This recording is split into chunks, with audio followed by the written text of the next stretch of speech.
Hello students, welcome to channel Miss Biomate. आज हम पढ़ने वाले हैं डाइजेस्टिव सिस्टम के बारे में। डाइजेस्टिव सिस्टम ह्यूमन फिजियोलॉजी का एक बहुत ही इम्पॉर्टेंट टॉपिक है और इससे रिलेटेड क्वेश्चन अक्सर ही एग्जाम में पूछे जाते हैं। चाहे वो टीजीटी हो, पीजीटी हो या फिर नीट हो, हर एग्जाम में ऐसे क्वेश्चन ज़रूर आते हैं। तो आज शुरू करते हैं हम इस चैप्टर को।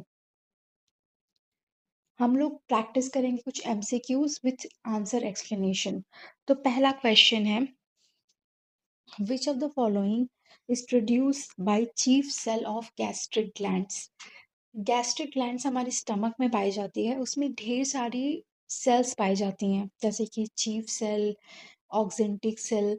तो उसमें से जो चीफ सेल होती है वो कौन सी एंजाइम को प्रोड्यूस करती है, इसमें ये पूछा गया है। तो पहला ऑप्शन है हाइड्रोक्लोरिक एसिड, सेकंड है पेप्सिन, थर्ड है म्यूकस या option D pepsinogen.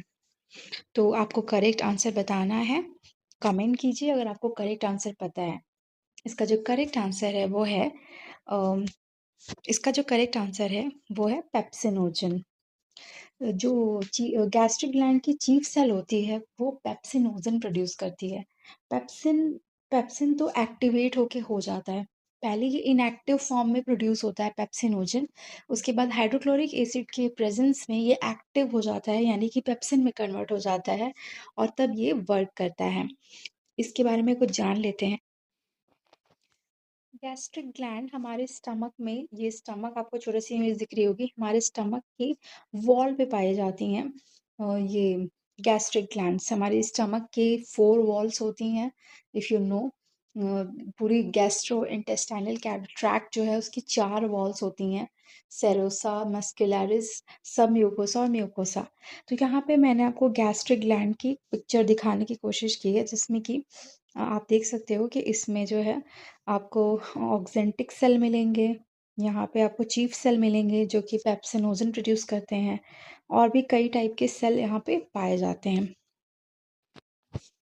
Gastric gland के बारे में कुछ चीज़ें जान लेते हैं, जैसे कि इसमें जो पेराइटल सेल यानी ऑक्जेंटिक सेल होती है गैस्ट्रिक ग्लैंड की, वो हाइड्रोक्लोरिक एसिड को सिक्रीट करती है। तो हमारा जो स्टमक है वो एसिडिक मीडियम बनाता है, क्योंकि इससे क्या होता है, एसिडिक मीडियम होने से ये जो एंजाइम है पेप्सिनोजन पेप्सिनोजन ये एक्टिव हो जाता है और ये एंजाइम एसिडिक मीडियम में ही वर्क करता है।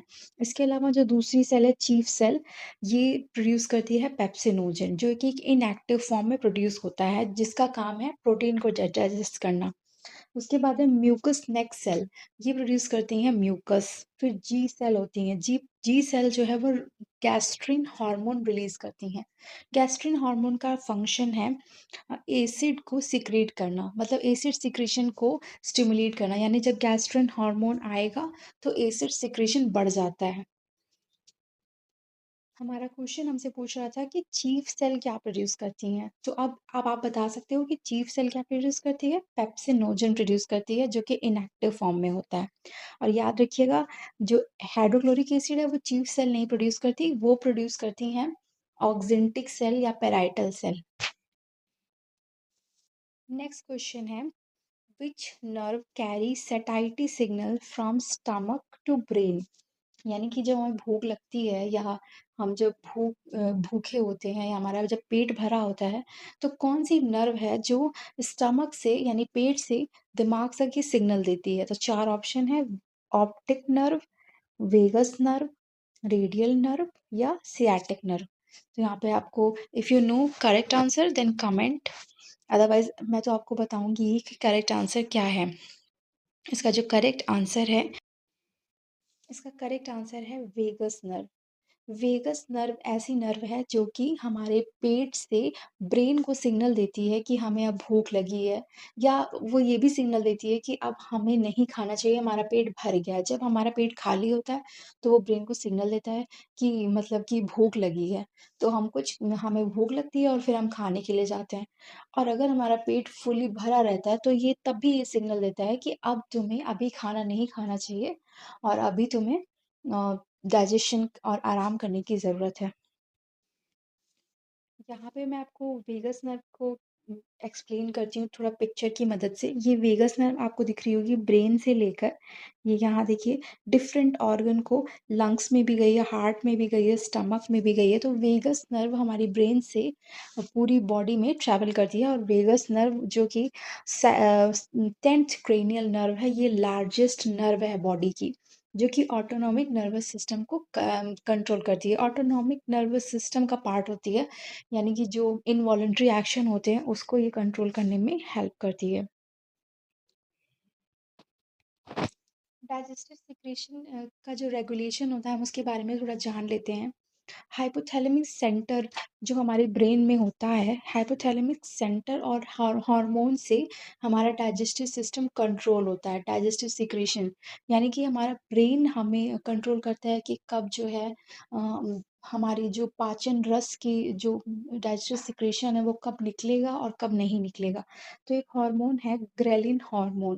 ग्रेलिन हार्मोन को हंगर हार्मोन भी बोलते हैं, और ये तब प्रोड्यूस होता है हमारी स्टमक में, ये मोस्टली स्टमक में प्रोड्यूस होता है। और ये तब प्रोड्यूस होता है जब हमें मतलब हमारे हमको भूख लगती है, जब हमारी सेल्फ स्टार्व होती है, हमें भूख लगती है, तो ये स्टमक के द्वारा प्रोड्यूस होता है और फिर ये जाता है ब्रेन में, हाइपोथैलेमस में। और हाइपोथैलेमस जो है वो क्या करता है, उसका रिजल्ट क्या होता है, इंक्रीज कर देता है डाइजेस्टिव सिक्रेशन को। तो ज़्यादा जो है डाइजेस्टिव एंजाइम्स रिलीज होती हैं। दूसरा एंजाइम है लेप्टिन हार्मोन। एंजाइम नहीं, दूसरा हार्मोन है लेप्टिन हार्मोन। ये दोनों ही हार्मोन है, तो इसको बोलते हैं सेटाइटी हार्मोन।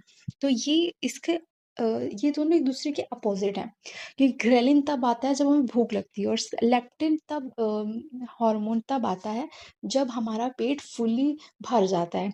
तो लेप्टिन हार्मोन सेटाइटी हार्मोन है, और ये प्रोड्यूस होता है हमारी बॉडी फैट टिश्यू यानी एडिपोज टिश्यू से।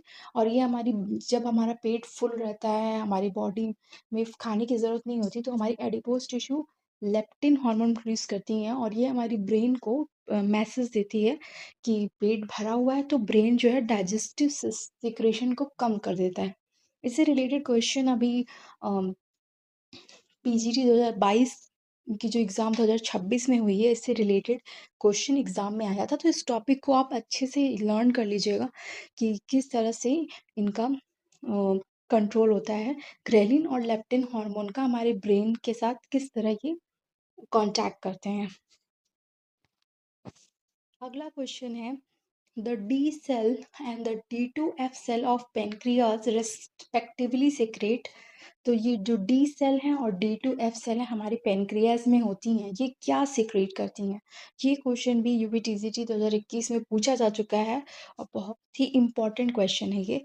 तो आपको सबसे पहले पता होना चाहिए कि हमारा जो पेनक्रियाज है वो मिक्स ग्लैंड होता है, यानी कि वो हार्मोन भी प्रोड्यूस करता है और साथ साथ एंजाइम्स भी प्रोड्यूस करता है, यानी कि एक्सोक्रिन और एंडोक्रिन दोनों तरह की एक्टिविटीज़ के अंदर होती है। तो पहले ऑप्शन देख लेते हैं कि डी सेल, D2 और F सेल जो होती हैं पेनक्रियाज की, वो क्या प्रोड्यूस करती हैं। यहाँ पे ऑप्शन है pancreatic polypeptide and somatostatin, pancreatic somatostatin and polypeptide, insulin and somatostatin, glucagon and somatostatin. तो करेक्ट आंसर अगर आपको मालूम है तो कमेंट कीजिए। इसका जो करेक्ट आंसर है वो है पेनक्रियाटिक सोमैटोस्टैटिन एंड पॉलीपेप्टाइड, यानी कि जो डी सेल हैं वो पेनक्रियाटिक सोमैटोस्टैटिन प्रोड्यूस करती हैं, और D2 और F सेल वो दोनों पॉलीपेप्टाइड प्रोड्यूस करती हैं। तो ये क्या होती हैं, इनका फंक्शन क्या होता है, इसको थोड़ा सा हम लोग जान लेते हैं। यहाँ पे मैं आपको दिखा देती हूँ कि पेनक्रियास एक्चुअली में लोकेटेड कहाँ होता है हमारी बॉडी में। यू कैन सी कि यहाँ पे जस्ट स्मॉल इंटेस्टाइन के ऊपर ये जो एरिया आपको दिख रहा है, यही पेनक्रियास है, ठीक है। अब पेनक्रियास के अंदर आपको एक्सोक्रीन और एंडोक्रीन दोनों तरीके के फंक्शन मिलते हैं। तो जो पार्ट, क्योंकि एक्सोक्रीन पार्ट तो पेनक्रियाटिक एंजाइम रिलीज करते हैं, और जो एंडोक्रीन पार्ट होते हैं पेनक्रियास के, वो क्या रिलीज करते हैं, वो रिलीज करते हैं इंसुलिन, ग्लूकागॉन, सोमैटोस्टैटिन और बाकी पॉलीपेप्टाइड। तो यहाँ पे मैंने आपको थोड़ा सा एक्सप्लेन करने की कोशिश की है। जो पार्ट पेनक्रियास का एंडोक्रिन फंक्शन करता है उसको बोलते हैं islets of Langerhans. Islets of Langerhans के अंदर आपको alpha cell, beta cell, delta cell, इस तरह की सेल मिलेंगी जिनका डिफरेंट फंक्शन होता है जो कि अलग-अलग हार्मोन को प्रोड्यूस करती हैं। आइलेट ऑफ लैंगरहैंस के अंदर क्या-क्या होती हैं, कौन सी सेल क्या प्रोड्यूस करती हैं, हम थोड़ा जान लेते हैं। जो एडल्ट पेनक्रियास होता है उसका जो एंडोक्रिन पार्ट होता है उसको आइलेट ऑफ लैंगरहैंस बोलते हैं, और ये 2% हमारे पेनक्रियास का 2% पार्ट ही एंडोक्रिन पार्ट और आइलेट ऑफ लैंगरहैंस के रूप में होता है। तो आइलेट ऑफ लैंगरहैंस में 4 तरीके की सेल पाई जाती हैं। एक पहली है अल्फा सेल। अल्फा सेल क्या सीक्रेट करती है? ग्लूकागॉन। अल्फा सेल सीक्रेट करती है ग्लूकागॉन, और ग्लूकागॉन का फंक्शन है ब्लड में ग्लूकोज को बढ़ाना, ग्लूकागॉन। बीटा सेल प्रोड्यूस करती हैं जो कि 70% आइलेट ऑफ लैंगरहैंस है। बीटा सेल प्रोड्यूस करती हैं इंसुलिन। इंसुलिन का काम है ब्लड में शुगर लेवल को कम करना। डी सेल प्रोड्यूस करती हैं सोमैटोस्टैटिन। सोमैटोस्टैटिन जब आता है तो वो ग्लूकागॉन और इंसुलिन दोनों को रोक देता है, दोनों सिक्रीट होना बंद हो जाता है। सोमैटोस्टैटिन एक तरह से शट डाउन कर देता है दोनों को। एफ सेल प्रोड्यूस करती हैं पॉलीपेप्टाइड, और डी टू सेल भी प्रोड्यूस करती है पॉलीपेप्टाइड। तो यानी कि जो हमारा क्वेश्चन पूछ रहा था कि डी सेल और डी टू सेल या एफ सेल क्या प्रोड्यूस करती हैं, तो डी सेल प्रोड्यूस करती हैं सोमैटोस्टैटिन, और डी टू और एफ दोनों ही प्रोड्यूस करती हैं पॉलीपेप्टाइड। अब थोड़ा सा और इनके फंक्शन के बारे में जान लेते हैं। पेनक्रियाटिक पॉलीपेप्टाइड 36 अमीनो एसिड का एक पेप्टाइड हार्मोन है, और इसका क्या फंक्शन है? ये रेगुलेट करता है सेटाइटी को, यानी कि इनहिबिट करता है एक्सोक्रिन पेनक्रियाटिक सिक्रेशन को, यानी कि भूख को नियंत्रित करता है ये पेनक्रियाटिक पॉलीपेप्टाइड। फिर है वीआईपी, यानी कि वैसो एक्टिव इंटेस्टाइनल पेप्टाइड। ये प्रोड्यूस होता है डी टू सेल द्वारा। ये भी एक 28 अमीनो एसिड का पेप्टाइड हार्मोन है जो कि न्यूरोट्रांसमीटर और मॉड्यूलेटर की तरह एक्ट करता है, रेगुलेट करता है डाइजेस्टिव फंक्शन को, और वैसोडाइलेशन करता है। वैसोडाइलेशन मतलब कि जो हमारी वेन्स हैं उनकी डायमीटर को बढ़ा देता है। तो this is all about islet of Langerhans. बढ़ते हैं नेक्स्ट क्वेश्चन की तरफ। Which of the following pro enzyme is converted to active enzyme by enterokinase and then by autocatalysis. तो यानी कि ये क्वेश्चन पूछ रहा है कि इसमें से कौन सा ऐसा प्रो एंजाइम है जो कि एंटेरोकाइनेज के द्वारा एक्टिव फॉर्म में प्रोड्यूस हो जाता है। तो जो ऑप्शंस है वो है पेप्सिनोजन, काइमोट्रिप्सिनोजन, प्रोकार्बोक्सीपेप्टाइडेज या ट्रिप्सिनोजन। तो इसका जो करेक्ट आंसर है वो है ट्रिप्सिनोजन। ट्रिप्सिनोजन एंजाइम जब एंटेरोकाइनेज आता है तो ही ये एक्टिव फॉर्म, यानी कि ट्रिप्सिनोजन से ट्रिप्सिन में बदलता है। ट्रिप्सिनोजन इनएक्टिव फॉर्म है, और ये एक्टिव फॉर्म में जब बदलेगा तो वो ट्रिप्सिन में कन्वर्ट हो जाएगा। एंटेरोकाइनेज एंजाइम एक क्रिटिकल एंजाइम है स्मॉल इंटेस्टाइन का। एंटेरोकाइनेज को master switch off protein digestion बोला जाता है। एंटेरोकाइनेज को प्रोटीन डाइजेशन का मास्टर स्विच बोला जाता है। क्यों?